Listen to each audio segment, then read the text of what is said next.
Hey, welcome to the next episode of Talk Smack with Mac. I'm with another UFC fighter, Sam Smiling All Day Alvey. How you doing, brother? I really appreciate you getting on the podcast with me. It is my pleasure, sir. And I'm doing wonderful. How are you?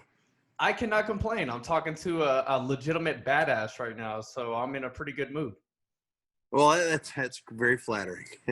You know, I try to smile as much as I can in these episodes, but I feel like I'm going to get beat out this episode by you. People tend to lose the smiling competition with me. Yeah, it's I'm sure it's tough. First thing I noticed when I seen you was all teeth, so it's pretty cool. How you doing today? How's your day going? So far, so good. Had a couple workouts, taught a couple classes this morning. About 20 minutes, half hour. I got to go and do this fundraiser for ALS. Mm-hmm. So it's going pretty well. You said you have that fundraiser in about 20 minutes? I've got to leave in about 15, 20 minutes-ish. Okay, I'll keep it short. Then hopefully I could convince you to get back on for another episode at another time. Count me in. All right, cool. Well, man, you're a badass. You've been in the UFC for what, like 6 or 8 years? 6 years? Yeah, somewhere in there. 7 years, six or 7 years. Yeah. And I'm know about to have my 20th fight. I'm keeping as busy as I can. Yeah, I remember you had like 7 fights in a span of just over a year or something like that, right? 6 fights in 1 year. So it's me, Cowboy Cerrone, now Angela Hill. We hold the record. Now I got there way faster than those two did. Mm-hmm. I was scheduled to get the 7th fight in the year, but I broke my stuff before my last. Oh, that sucks. Well, why don't you let me know, how does it feel? Where is your mental space when you're walking to the octagon and you know you're about to fight and you're trying to pump yourself up? You know, I'm always pumped up. I mean, for fighting, I love this sport. It's something I could do. You could wake me up out of a dead sleep and I'm okay, let's do it. So backstage, I'm usually just enjoying the moment, warming up a little bit, just making sure I'm not going to pull anything when I throw that jab. And then when I'm walking to the cage, I'm just trying to enjoy every moment. I know at the end of the day, I'm only going to have so many walks to a cage. Mm-hmm. Every second, every opportunity I get to do it, I try to really just enjoy. Yeah, most definitely. Well, you're definitely no slouch, man. You are a guy, you have a win over one of the greatest light heavyweight fighters in Rashad Evans. How did you go from, or when did you start fighting, and how did you get to, hey, I just beat one of the greatest ever? You know, I started fighting is about 14 years ago. Never meant for it to be a career. I had a lot of fights before I even knew the UFC was a thing. I never watched it, never watched boxing, was never in taekwondo. It was just something, somebody told me, hey, we got a cage if you want to fight. I said, sure, let's do it.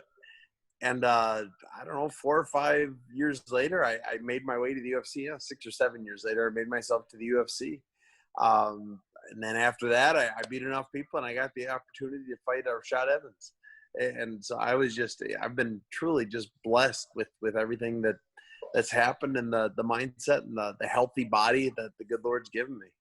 Yeah, definitely. To be able to fight as many times as you've had and to be able to stay healthy is pretty damn remarkable. You're in a sport where you try to hurt people for a living. So to be able to endure all that punishment and keep coming and have 6 fights in a year is pretty remarkable. Yeah, and you know what's funny is the 6, that's only in the UFC. My record for a year is I've had 12 fights in 1 year, but that just wasn't in the UFC.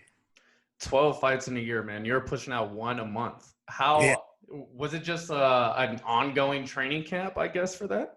I was still back in Wisconsin, so I was still the head coach of whatever gym I was part of. Just kind of made it up as I went. No, I just didn't. You don't make any money until you're in the UFC. There are some exceptions, but not many. And so I fought that much because I needed money. I was in college, or I just graduated college, and I'd make a couple $100 a fight. So I just kept the fights coming as much as I could, made sure I could pay for rent and gas, and so I could keep training and get to the next one. When you were going through those 12 fights in a year, was that your only job? You're just coaching MMA and then you were fighting as well? Yeah, I might have worked at a gym in that time. It's been a minute since I've done that, but yeah, it was. I pretty much just I worked out all the time. I coached for my gym, and that didn't pay anything. And I might have worked at a high ropes course. Man, I don't even remember. It was so many years ago. Yeah, well, that's exciting, man. Well, what is the life of a fighter? What is your day to day until when you're not in training camp? Well, I'm always kind of in training camp, even when I don't have a fight coming up. I'm in the gym working out just as much as ever.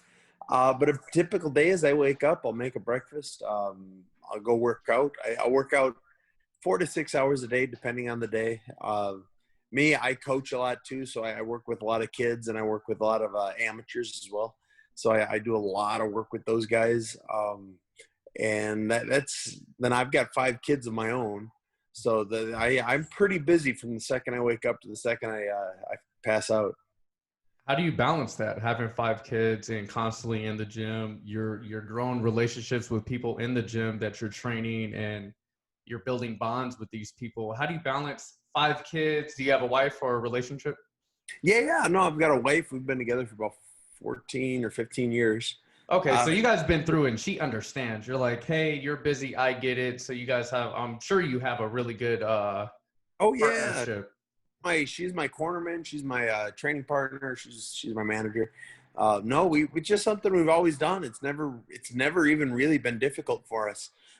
We just the kids come with me to everything, and they're all young. My oldest is 7. Is 7'5", 4. Yeah, 7'5", 4", 1 and 1. Then I got twins at the bottom end yet, and we're still planning on getting more. I'm a foster father as well, and That's uh, excellent. just I just do everything with the kids. So I train. They're there. I teach them. I go to their dance classes.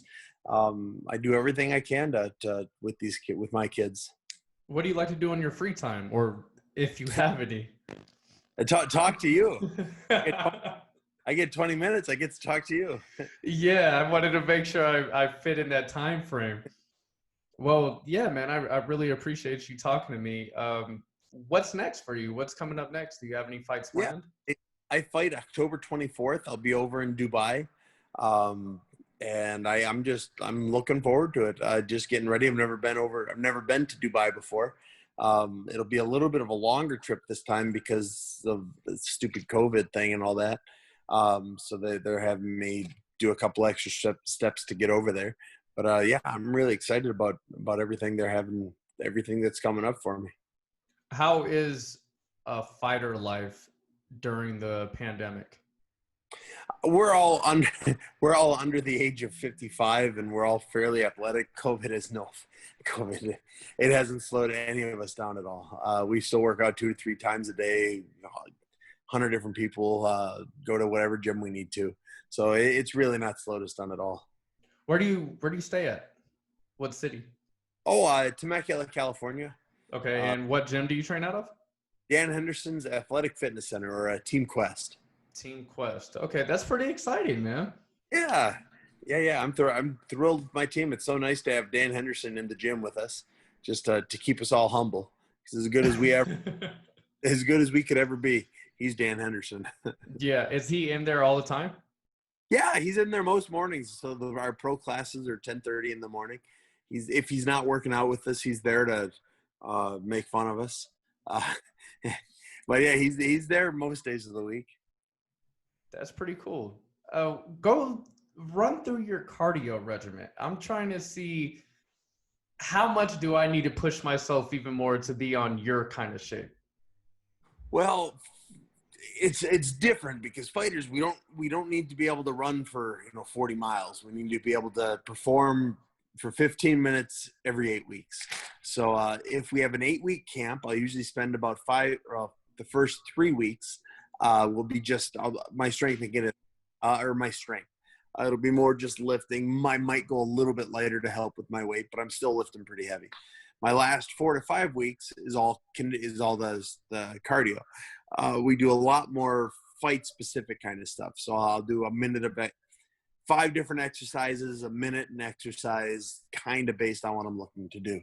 So if I'm going to be shooting a lot, I'll do a lot more lifting and lower back drills. If I'm going to be punching a lot, we'll do a lot more stuff with the upper body. So it's really just killing it for the 15 to 20 minutes, depending on how long the fight's going to be. Okay, so you're more hit-based cardio training. I did wrestle, but not in fights. I just like hitting people. Well, that's pretty exciting. Dubai, you said it's your first time going there. What other places have you been to because of fighting? Shoot, I've been just about everywhere. Mexico, Canada, Brazil, Australia, New Zealand, Poland. I've been to 2 or 3 different cities in Brazil, just about every state in are they states, provinces up in Canada. Been all over the country. I've been just about everywhere fighting. Fought in Russia, fought in Albania. So I've been just about everywhere. And do you spend the same, like relatively speaking, the same amount of time in each places? I try to arrive the Saturday before I fight. So I get all week long and just kind of see the city. I kind of just move around and see everything I can. Fit it into your training regimen for that last week? I hardly train the week of the fight. I really just go and visit the city. So I could everywhere I've been, I could tell you a little bit about where I've been. That's pretty damn cool. A lot of people don't get that side of it. It's most fighters don't do that. Most fighters go and it's fight week and they're going to work about fighting and they're going to train and they're going to lose and they're late. Oh, not me. My weight's usually pretty good, whether I'm 85 or 205, and I'm just happy to be in a new city and new country, getting to learn a little bit about the people there. Yeah, that's amazing. You get I'm assuming a free trip to wherever you're fighting at, and you get to really take advantage of kind of like the free vacation if you could keep your inside feelings together. Yeah, and I have never had I didn't mean to be a fighter. So yeah, I've never had the nerves, never had the I've never needed to stress about what I do. What has been your favorite place that you've been to? My favorite place to fight was Mexico City. I've gotten to fight there twice, and I just loved it. Favorite place to have been, it's hard to say because every place I go, the UFC usually puts us in like the nicest spot in town. So when I'm in Brazil, it's like the best place in Brazil or Canada or New Zealand or Australia. And I've been to a lot of cool places. That's awesome. That is pretty cool. I'm trying to envision going to all these different places and you're there for a week, and unlike it seems like you are really mentally strong and relaxed and happy all the time, so you get to enjoy that week in whatever city you're in. But I'm sure for most fighters, at least I would think on the outside looking in, that they're nervous as hell and would kind of be hard to enjoy themselves. I've never understood that, but yeah, most fighters, they go and they just stress out for a week. They go and they're all business. They're not going to enjoy anything until they win, and they can't enjoy themselves. And you know what? I teach their own. I power to them, but at the end of the day, I like being able to say I've been all over the world. Mm-hmm. I've been able to after I weigh in, I've got wherever I am, I have pizza. That's my post weigh in meal. I've eaten pizza in 70 different cities all over the world, 75 different cities all over the world. I could tell you which ones are the best. I can tell. Go ahead. Let me know. Where's the best pizza at? Poland was my favorite. The best pizza I ever had. Poland was also the biggest and worst weight cut I ever had. So that could have been why I liked it so much. Why it tastes so good. Poland was by far the favorite pizza I've had. Okay, so you said biggest and nastiest weight cuts. What are you talking? How much weight did you have to cut? That was 42 pounds in 10 days I lost. All right, run me through that. How the hell is that even possible? It was a last-minute fight. They called. I was over, and it was actually my last fight at 85. I didn't mean for it to be my last fight at 85, but UFC keeps offering me 205 fights. Yeah, they called and said, hey, we got a fight. Would you like it? It's in 10 days. We had someone back out. So I looked at the guy and said, man, I am better than this guy. I looked at my scale. I said, "Oh, this is gonna suck. I think I can do it." And yeah, and I couldn't. And I got close. I actually missed the weigh-in. I missed it by about 1.5 pounds. I was supposed to lose 42 pounds. I ended up losing about 40.5 pounds.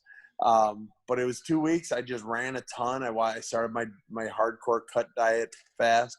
The final cut was about 22 pounds in the last day. And my body just wouldn't lose anymore at the end. At some point, your body's not going to sweat anymore, I'm sure. Yeah, it stopped. It quit on me before I wanted to quit. I was still pushing through as best I could, but it just didn't that last 1.5 pounds, I couldn't get it off. Well, there's got to be mad respect from a lot of people to lose over 40 pounds in 10 days. If I made weight, I would have been able to brag about it for the rest of my life. But since you missed that 1 pound, you can't say shit. Yeah, I can't. It's like I'm still. I've 70 fights. I've missed weight once, and now every time I say I missed weight once, I have this. Oh, it was a big weight cut, and I tried, and blah blah blah. But it was disrespect. I should have said no to the fight. How does that look as on a professional standpoint by missing weight, even though it was a short notice fight? It doesn't look good. I mean, when I hear people miss weight, I immediately think poorly of them. I think it's disrespectful. I think it's you didn't do your job. You're giving yourself an unfair advantage. And of course, I mean, and if I miss weight or if my opponent misses weight, I am always given the option to not fight. Mm-hmm. And I believe if I don't fight, I believe I still get my show money.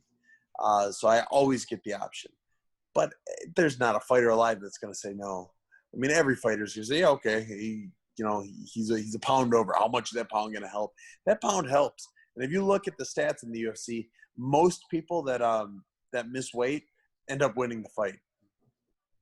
Yeah. So it's super disrespectful. I meant no disrespect to him. And then I was not one of those that missed weight and then went on to win. I missed weight and then I went on to fight like I just cut 40 pounds. It was a terrible fight. I was going to ask you, how much was your body drained after dropping 22 pounds in a day? What do you have to give that next day when you're fighting? Yeah, it was garbage. It was terrible. I felt bad all day, all night. It was, I went out there and I just performed, very sluggishly.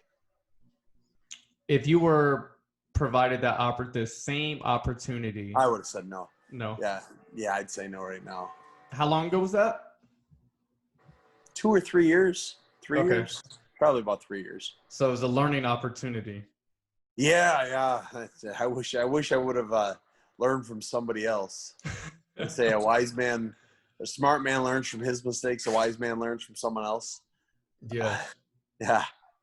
So you're taking most fights at 205 now. You said that's what the UFC is offering. What is your walk-around weight? I'm usually about 230. Okay. But that's even when I'm cutting down to 185. I'm usually about 230, and I diet a little more during camp. Mm-hmm. And it's 185 is a bigger cut. I usually end up cutting about 15 pounds, but 205 is a pretty easy cut. Okay, so 205, so you're pretty much cutting about 25, 30 pounds each time. How much? The term cutting isn't right. So cutting only takes place the day of weigh-ins, only when I'm in the sauna. That's the only time I'm cutting. Prior to that moment, I'm losing weight. So at 205, I'm losing about 10 to 15 pounds, then I'll cut 10 pounds. When I'm going to 185, I'll lose about 20 to 30 pounds, and then I'll cut the final 15 pounds. Okay. How much weight is easy to cut? No weight is easy to cut. No, no weight is. It's just you're in a sauna, or you're in a bathtub, or you're on a treadmill. You're just cooking yourself. It's all miserable. I've had 3 pounds sucks, 6 pounds sucks, 10 pounds is terrible. It's all doable, but it all sucks. I'm sure you doing it for this long, you kind of have the mental toughness to get through it, or is it every single time it's just absolutely miserable? It always sucks, but I mean, I'm always going to do it. I'll never miss weight again. And I've never even been close to missing weight other than that one time. It's you just get in there. You know what you're getting paid for. You're getting paid to cut weight, and you get to fight afterwards. I like that. I'm gonna keep that in my mind. You get paid to cut weight, and you get to fight afterwards, because that's what you guys all love to do. Yeah, I would do it for free. Don't tell the UFC. So, do you have any guys that you train that you feel like, man, this guy, if he keeps his head on straight, he could be pretty damn good? I got a few of them. Jordan Linsky, he's been one of my best friends my whole life. He's an animal. He's 11 or 12-2 as his record. He should be in the UFC now. He just hasn't gotten the call. I got Trevor Wells, Mason Icabellis. I got a lot of young guys too that are just they're that next level. They just got to get the call. Are those guys all younger guys? Jordan isn't. Jordan's 30 or 31, but all the other guys are 23, 24. What age do you think MMA fighters reach their prime? 35 or 36. Okay. So a little bit, I would say, past their athletic prime, but probably mentally and technical, the best of the best that they're going to be. Yeah, I don't think at 35, 36, I don't think they've lost a step yet. I don't think they've, lost any part of it. Whoops. Oh, sorry. Like the horse. Yeah. I don't think they've lost any part of anything at 35, 36. And they've got their man strength, their dad strength. Mm-hmm. So they're right around that age. I think they're about as good as they'll ever be. Okay. Now, what is your fighting style? I hit real hard. Yeah, I don't have. You couldn't say anything else about the way I fight. I hit hard. Just a counter puncher. Yeah. So everything I do is to try and just touch the other guy. Mm-hmm. Yeah, you have how many knockouts do you have, or TKO wins? I think professionally I've got 20 or 21. Yeah, that's pretty nasty. Yeah. Well, you know what, man? It's past that 20 minutes. I am definitely down to keep going. It's totally your call. I don't want to make you run past your opponent. No, I appreciate that. I'm probably going to have to duck out. I think that's what I got a call a second ago. Oh, okay. Yeah. All right, well, yeah, man, I don't want to run your time too much, but I really appreciate you jumping on and giving me a little bit of your time. I know you're busy as hell. 5 kids, training MMA guys, training your damn self. You have fights coming up. Where can people find you on social media? Hit me up. I'm at Smiling Sam. That's Instagram, TikTok. I just started TikTok. I love TikTok. Instagram, TikTok, Twitter, Parler. I love Parler too. I'm on all that now. Awesome, man. Smiling Sam, everybody, you know where to reach him. Sam, thank you for getting on Talk Smack with Mac. I'm a young, growing podcast, but I'm enthusiastic to keep growing. And I just love the sport, and I love talking to badasses, man. And you're one of the most badass people I've talked to, so I appreciate it. Yeah, I appreciate that. Thank you, sir. All right, man. That sums it up for another episode of Talk Smack with Mac. Peace. Yeah, her hand needs 6 degrees, her mind on my PhD. I eat it in the morning, call that breakfast at Tiffany. She sang, I make her hit them high notes on MP3. She ain't shine no more, and now we making them DVDs. Word vomit, here come them lies again. I guess it's that time of year to cut the ties again. She all up in my phone like she working for Verizon. She know I treat these hoes like I treat the finish line. Precipitate the panties to the float, just a waste of time. She do about the same for a Klondike, she would a Vine. Sleeping on a nigga, catching Z's, narcoleptic. Niggas up in Paris on my beating on my chest shit. These hoes ain't loyal, got me missing my ex-chick back when I was stunting on my exes. Oh no, I'm living in the past again. I know you just told me your name, but I'ma ask again. Like I don't know about you. I know all about you. Acting all innocent.